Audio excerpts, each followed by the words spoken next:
Come on in the room. Come on in the room. I shared this over on my TikTok, but I also want to share it with my Facebook family. But I wanted to make it a little longer because TikTok only gives you 3 minutes. So, anyways, so I started my devotion probably about a week ago. And every day out of that devotion, I get either a quote or just a little saying or just words of encouragement. And like anything else, like if you're a teacher or a preacher, you know that before you're able to teach or preach, you have to apply whatever you've learned to yourself before you're able to share with someone else, or you have to have that experience or whatever. I have a question for you. Have you ever gotten to a place in your life where you just felt like this is the end? Why am I here? Why am I living? I want to end it all. I'd rather be dead than be with that person or that situation or that job or live wherever, whatever. I'm going to leave it blank. You fill in whatever you're dealing with or have dealt with. I just want to say that no one, if you're in that area or you're feeling that way or before you feel that way, I want to encourage you to understand that, number one, know whose you are and who you are. And I know some people do not believe in God. That's your own choice. But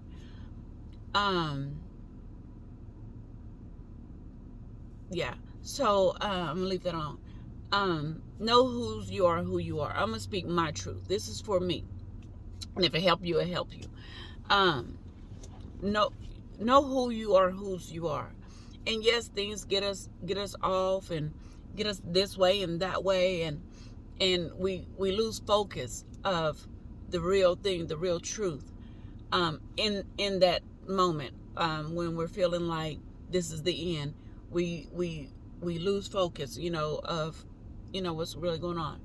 But I want to encourage you. But understand this: no one is in control of your happiness but you. No one can tell you when, how, and where to be happy at.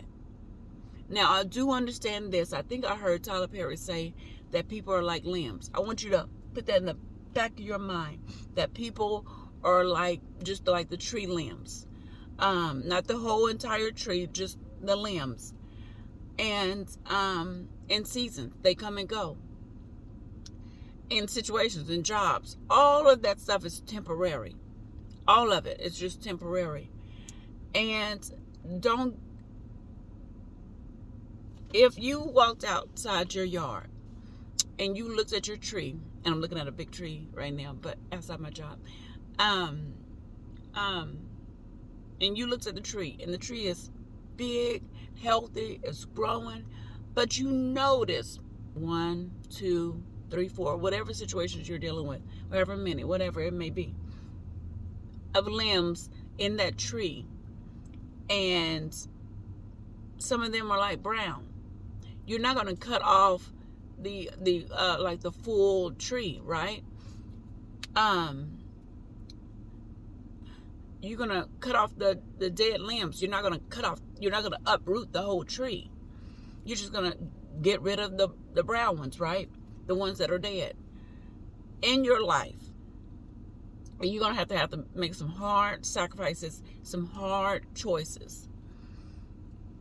If that job, if that situation, if that girl, if that boy, if that place, whatever that may be coming to your life, and it drains you of your joy.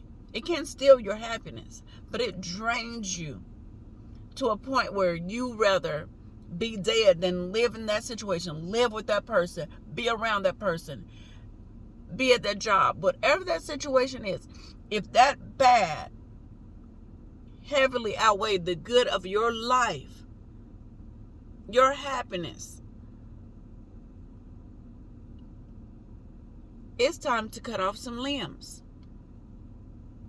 It's time to do some separation, evaluate yourself like that tree, and don't uproot the whole tree, because the tree is still living. You're still living. You're still worth it. You are worth it. despite of whatever situation, thing, person, place, whatever it may be, you're still worth it and are worth it. You're worth living. Because guess what? You cut off one limb, another one will grow. The other ones will turn green. And you just water it and nurture it. But you have to cut off the dead limbs for that to happen. You have to cut off the dead limbs to get life back circulating. When there's dead body parts, can't think right now. I can't believe this came to my mind today. I'm like, why didn't I learn that 10 years ago, 15 years ago, 20 years ago, right? I would have avoided a whole lot of stuff. But anyway, yeah, we have to learn to cut off when time to cut off. Yes, we got to do some inward searching and cleaning up and cutting off. But I'm talking about someone that is draining your life. Cut off the limbs. Don't uproot the whole tree. Just cut off the limbs and move on. Make space for other limbs. I talked to my friend Duncan. Hey girl, hey. She's more like a sister, a friend, sister, than a coworker, if anything. But we met through working. Anyways, I noticed something about her. I noticed that she would just give and give and give and give. Her hand was always doing this, and it was never doing this. People were not giving back. She always speaks life into people. She was always happy. She's always giving. But people weren't feeding back into her. And so one day I came in, I said, Duncan, stop giving things to people. Stop. And I'm not trying to make her mean, hateful, spiteful, or anything like that. But if you keep pouring, forgiving, it's okay, people are going to just keep on taking advantage of you. And that's not right. She just kept speaking life into people. Kept blessing people. And people just cut her off. And not speaking life into her. And not blessing her. She dealt with some heavy things. And I know, and she went through some situations. And I noticed that no one was reaching out to her. And I was like, are you kidding me? As much as she blessed us, as much as she do, no one wanted to step up and help and bless her back. And I got so mad. But anyway, I'm off the subject of that. But yes, do not uproot the tree. Cut off the limbs. That is my word for today. I hope that you guys are blessed. And I just want to speak life into you. And I just want you to be encouraged that it'll be okay. It's going to be hard, but it'll be okay. So lesson today, cut off the limbs. Do not uproot the tree. Love you guys. Bye.